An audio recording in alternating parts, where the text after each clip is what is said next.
It was a quiet evening, and I had finally settled onto the couch after a long day. The living room was dimly lit, casting soft shadows across the room. I thought I had a moment of peace, but I couldn't have been more wrong. That evening took an unexpected turn. One I'd never imagined. As I leaned back letting out a sigh, I absent-mindedly reached between the couch cushions to find the remote. My hand got stuck. At first I chuckled thinking it was no big deal. But the more I tried to free it, the more trapped it seemed. Frustration began to bubble up. Just as I was about to call for help, Ethan walked in, my stepson. He had a confident air about him, tall with an easy smile that seemed to charm everyone he met. His presence always seemed strong, but tonight it felt different. "What happened?" he asked. His voice calm but curious. "I've managed to get my hand stuck," I said, laughing nervously.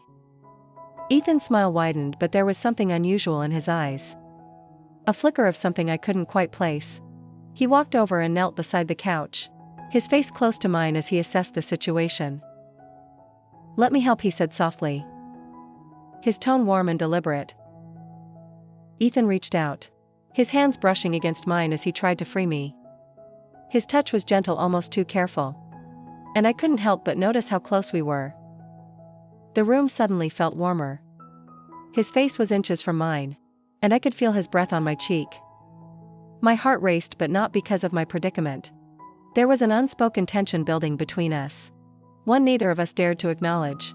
His fingers brushed against mine again, sending a shiver down my spine. Ethan's eyes flicked up to meet mine, and the world seemed to pause. "Let me try one more time," he murmured. His voice lower now, he leaned in closer, his body brushing against mine, as he shifted to get a better grip on my wrist. My mind raced with thoughts I shouldn't be having, but I couldn't push them away. The proximity, the warmth, the way his cologne filled the air. It was intoxicating. With one final tug, my hand came free. Relief should have flooded over me, but instead I felt the weight of his gaze still fixed on me. His fingers lingered on my wrist, and for a moment neither of us moved. "Are you okay?" Ethan asked, his voice softer now, almost a whisper. I nodded, barely able to speak. The air between us crackled with tension. This was wrong, I knew it was, but for reasons I couldn't explain. I didn't want to break the moment. Days passed, but the memory of that evening lingered. Ethan and I avoided talking about it, yet the tension between us only grew. Small gestures, a brush of the hand, a lingering glance felt charged with unspoken emotion. I tried to convince myself it was nothing, but deep down I knew better. One evening as we sat watching a movie, his hand accidentally brushed against mine. The touch was brief, but it sent a wave of warmth through me. I glanced at him and our eyes met. Neither of us said anything, but the silence spoke volumes. "We need to talk," Ethan said one evening, breaking the silence that had settled between us. I nodded, my heart pounding. "Okay, what's on your mind?" He hesitated, his expression torn. "I can't stop thinking about what happened, about you."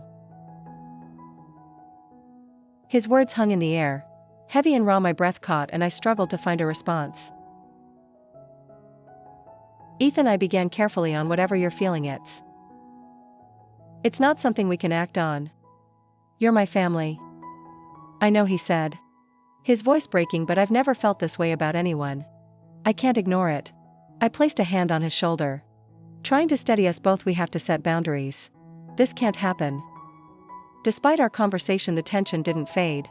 If anything, it intensified. Every moment alone together felt like a test, and I could feel my resolve weakening. I tried to focus on my own life, but Ethan's presence was inescapable.